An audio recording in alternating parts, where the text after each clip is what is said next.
much for tuning in to another Moments with me, Makeba Evans. Whether you are watching live or you are going to check us out later, I want to thank you so much for taking a few minutes out of your day to have a conversation with myself and my guest today, Nikki. Today we're going to be talking about sexual education. We're going to talk about the female anatomy a little bit. What is a fibroid and how is it treated? Okay. So a fibroid is so the uterus is other words is a womb. It's where the baby is. It's where you are holding the baby. It's a muscular organ, about the size of your fist. It gets a lot bigger. It's the only organ that can go from the size of a lemon to the size of a watermelon and then go right back to the size of a lemon. I always say it's the best muscle in the world that can expand and contract on, and we all know how those contractions feel. Can expand and contract at will. But so it's all muscle, and so what happens in a fibroid is that muscle tissue basically gets out of whack and actually just starts to make more muscle and more muscle, and oftentimes it'll form a knot, and that's why most women's fibroids tend to be round. Because it'll just like the muscle will form and form a knot. It's just the tissue has gotten out of hand and those grow. A lot of times people will say fibroid tumor. When you say the word tumor, it makes people really afraid. It is not cancerous. It is not cancer in any way, shape, or form. Now, what is happening is it is growing in your uterus, and it can actually make your uterus get bigger. I've seen women with very large fibroids who look pregnant. 10 months pregnant, some of them, like more pregnant than you would expect, and not pregnant. It's just it's fibroids or a series of fibroids that have gotten bigger and bigger.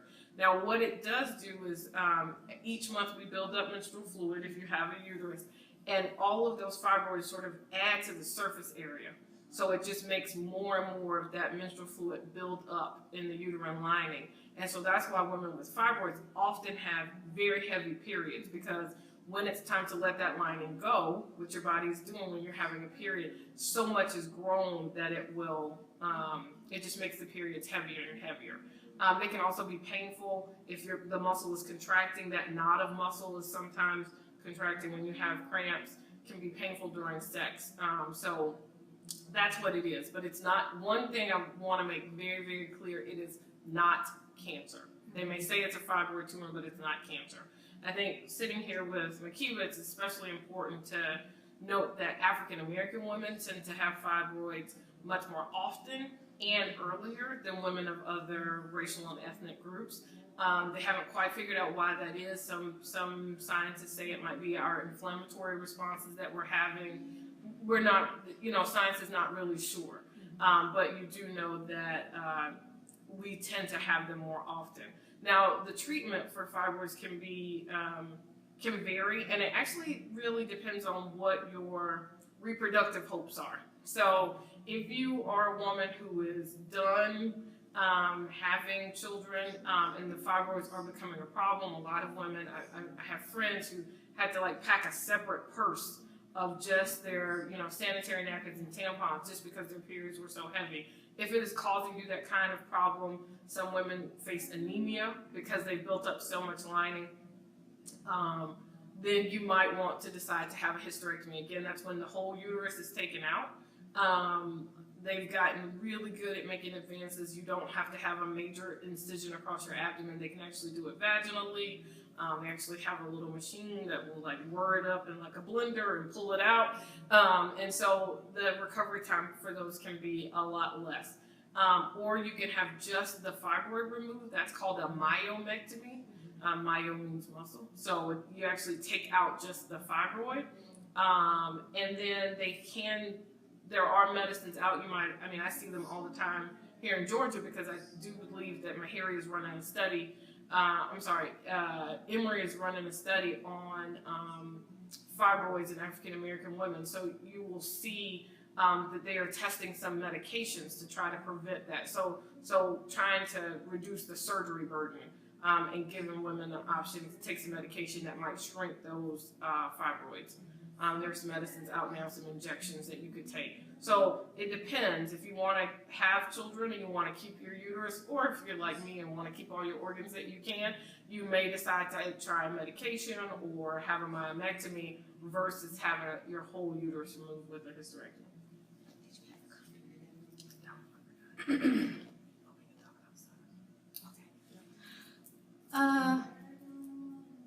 I wanted to do like a visual, but I forgot my prophylactic. Yeah.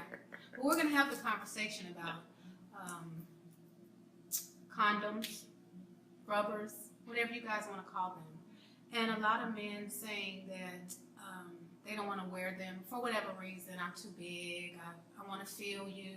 Whatever the reason is that they're telling you why they don't want to protect you. So Nikki, can you address that, please? So yeah, so I like to address it two ways. So condoms actually do come in sizes. Most people have found that it is unnecessary. So Playboy actually did this survey and asked men in America how big their penises were. So this is self-report. This is not, nobody went out and measured it. They actually asked men. The average size of the American male penis is 5 inches, 5 3/4 inches. So it's less than 6 inches. So understand that most condoms out on the market, and I would say 99.9% of the condoms will fit 99.999. I'm gonna keep going with the 9% of men. If your partner is well endowed, it may require a little pullage on the rim to get it over the head, but I have been able to put a condom on my foot, my entire foot, and I wear a size 9.5 shoe, which is not small for a woman's shoe size. And it fits. Now, one of the issues that men have often addressed, have said over time, is it doesn't feel the same.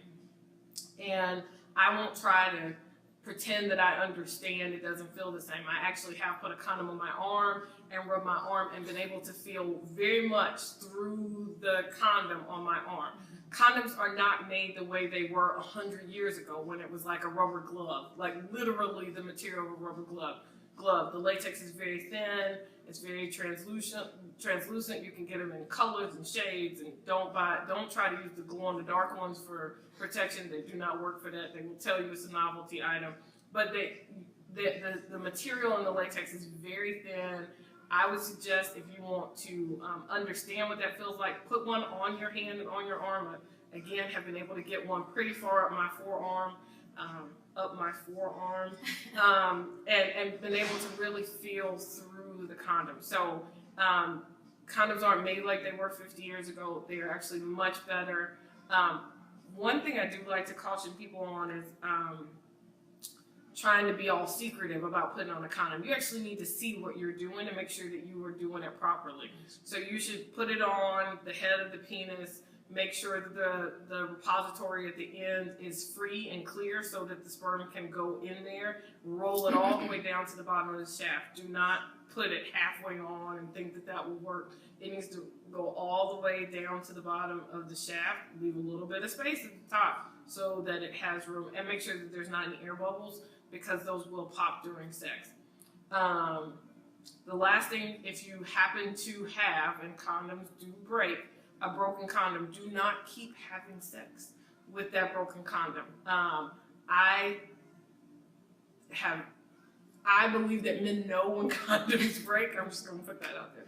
I feel like I may not know in the sexual activity whether or not the condom is breaking, but you feel that the condom is breaking, and I know it's hard to do, literally and figuratively, but take a time out, put another condom on, and go back to having sexual intercourse. Right, because we need to remember why we're doing this. Right, and you cannot reuse a condom. You can't wash it out and dry it. Please don't. No? Oh, okay. Please do not reuse a condom. If it's an issue of finances, again, not politics aside, Planned Parenthood is a resource for condoms. If you tell them, I don't have any money, they will give you a brown paper bag full of them and let you walk out of there free and clear. I have women tell me that they are ashamed to go to the store and buy condoms. I actually like to take the opposite view. I feel like I should be proud. Right. Number one, I'm getting it. Number two, I'm being safe while I'm doing it. So why are you afraid to wear your seatbelt? Are you ashamed to wear your seatbelt?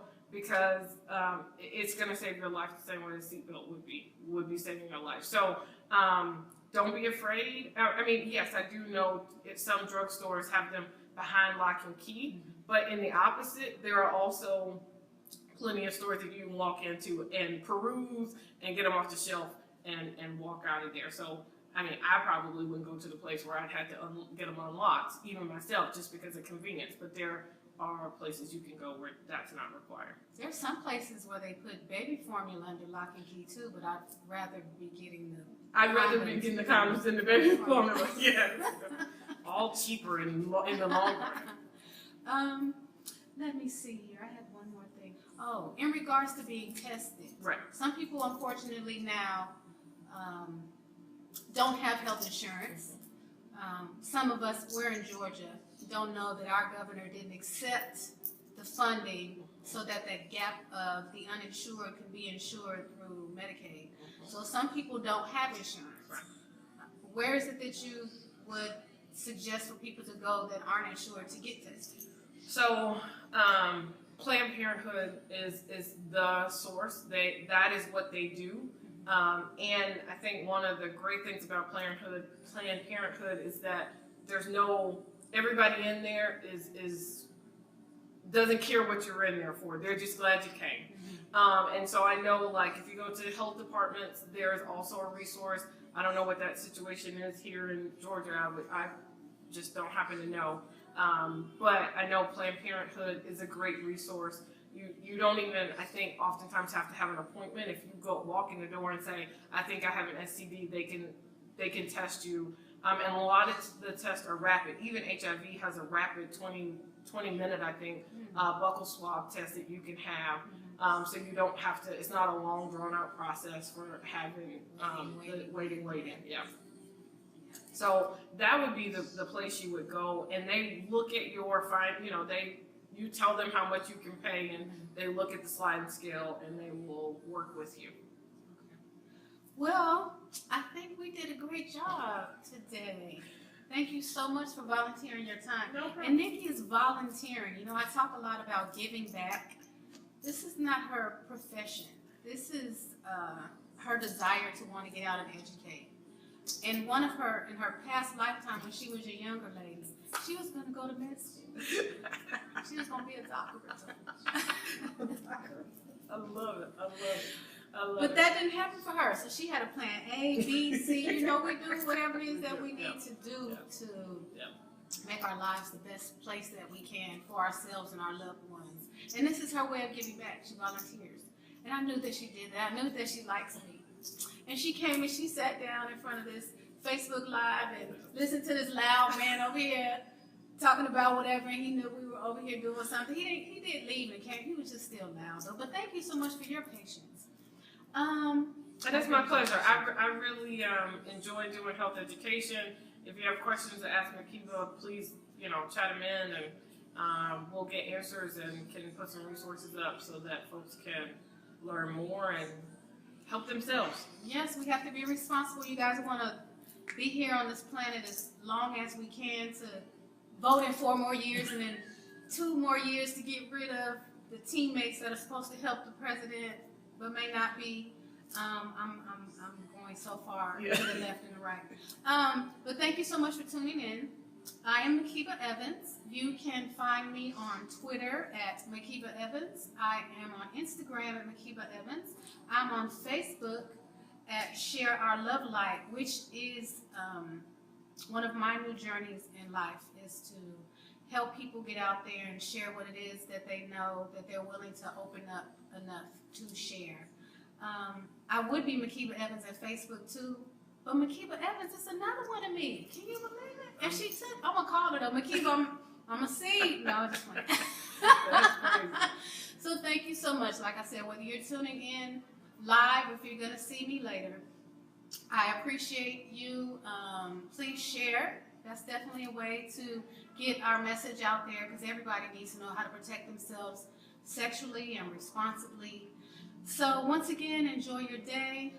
Continue to be a part of the movement, you guys. If there's something out there that you feel like needs your attention and you don't feel like you can do anything about it, you can. Just open your mouth. We can Google anything else. Just find somewhere for you to help, for you to lend your energy and your time. And if you're not ready to get out there, if you have a couple coins, there are many organizations that will take your donations. So thank you so much again, and you guys have a wonderful rest of your day.